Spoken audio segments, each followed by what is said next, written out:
Nigeria's political landscape has been shaken by the investigation of former Kaduna State Governor Nasir El-Rufai following claims by the Independent Corrupt Practices and Other Related Offences Commission (ICPC) that it recovered alleged wiretapping equipment and sensitive security documents in his house.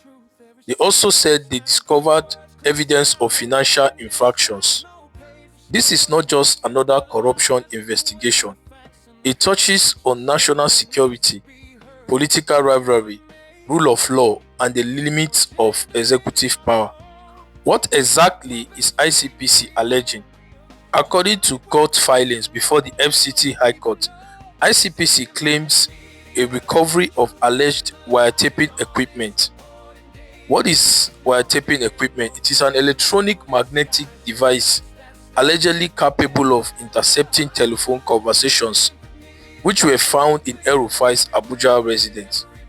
More controversially, ICPC says El-Rufai admitted on Arise Television that he tapped the phone of the current National Security Advisor, Nuhu Ribadu. If true, this move goes beyond corruption into national security breach territory. Let's take a listen to his video at the interview on Arise TV. Made the call and made the order that I must be in custody yesterday. How do you know he made the call? He made the call because we listen to their calls. The government thinks that they're the only ones that listen to calls, but we also have our ways. He made the call, he gave the order, and so you tapped his phone calls, did you? Someone tapped his phone and told me. Because that technically is illegal. I know, but the government does it all the time. They listen to our calls all the time without a court order. But someone tapped his phone and told us that he gave the order. Wiretapping is the act of secretly listening to, recording, or intercepting someone's communications. Usually phone calls, but it can also include emails, text messages, or other electronic communications. In simple terms, it allows a person or agency to listen to live phone conversations, record calls, intercept text messages, monitor digital communications, and capture internet data transmissions.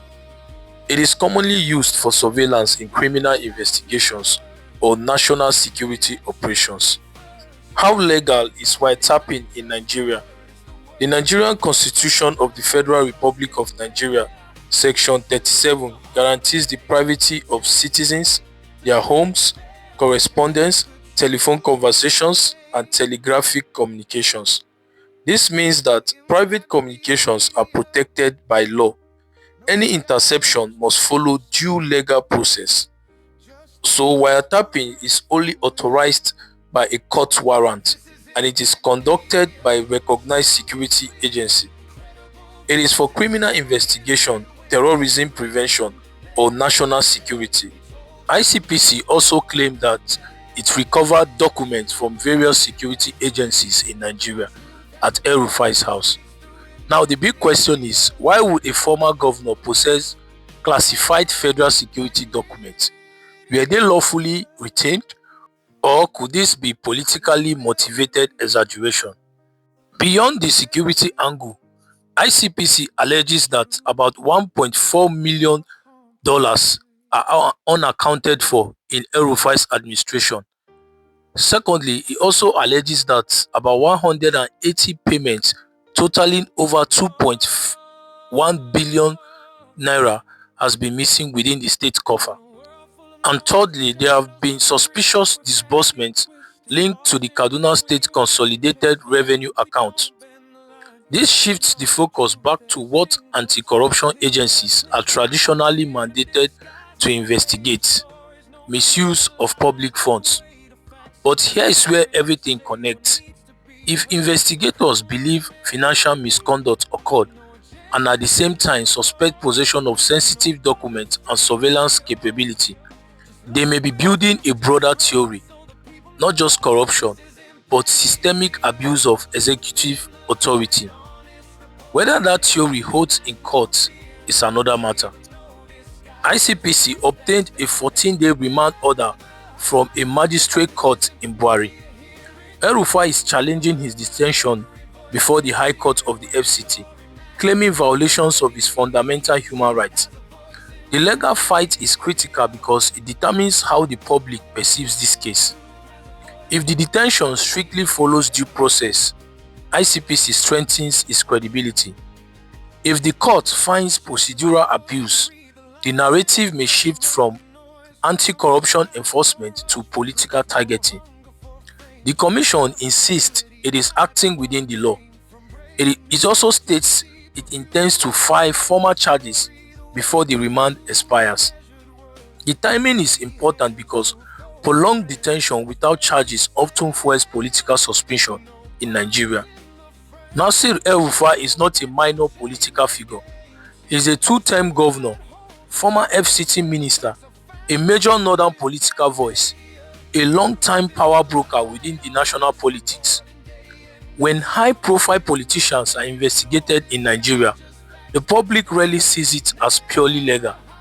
It is often viewed through the lens of political realignment or internal elite struggle, especially when multiple agencies are involved, including the Economic and Financial Crime Commission (EFCC), which previously detained him before he was transferred. So the question becomes, is this purely institutional accountability, or is it institutional power intersecting with political rivalry? That tension defines this entire situation. ICPC further alleges that potential witnesses have sought protection due to intimidation. This matters because if investigators can demonstrate interference with witnesses, courts are more likely to justify detention. But again, it must be proven. Until evidence is tested in open court, this remains part of the prosecution's narrative. When you connect every element, the wiretapping equipment, the security documents, the financial allegations, the remand order, the human rights challenge, the witness claims, you see that this case is not about one isolated accusations. It is about three intersecting themes: corruption and financial accountability, national security and surveillance power, political influence and elite conflict. Each reinforces the other in public perception, and perception in politics is almost as powerful as evidence in court. So what happens next? Everything now depends on three things. 1. Whether formal charges are filed before the remand expires. 2. Whether forensic evidence confirms the surveillance capability. 3. Whether financial trails are documented convincingly. If evidence is strong and transparently presented, this becomes a landmark anti-corruption prosecution. If the case collapses procedurally or politically, it could strengthen arguments that anti-graft agencies are selectively deployed. So at this stage, there is accusation, there is denial, there is detention, but there is no conviction yet. Nigeria now watches whether institutions will prove their claims in court, or whether this becomes another high-profile political storm that fades without resolution. The outcome will not only affect one former governor, it will shape public trust in Nigeria's anti-corruption system for years to come. This is Impact Media. Don't forget to subscribe, like, and share this video. I will see you again in the next video. Thank you for listening. Bye for now.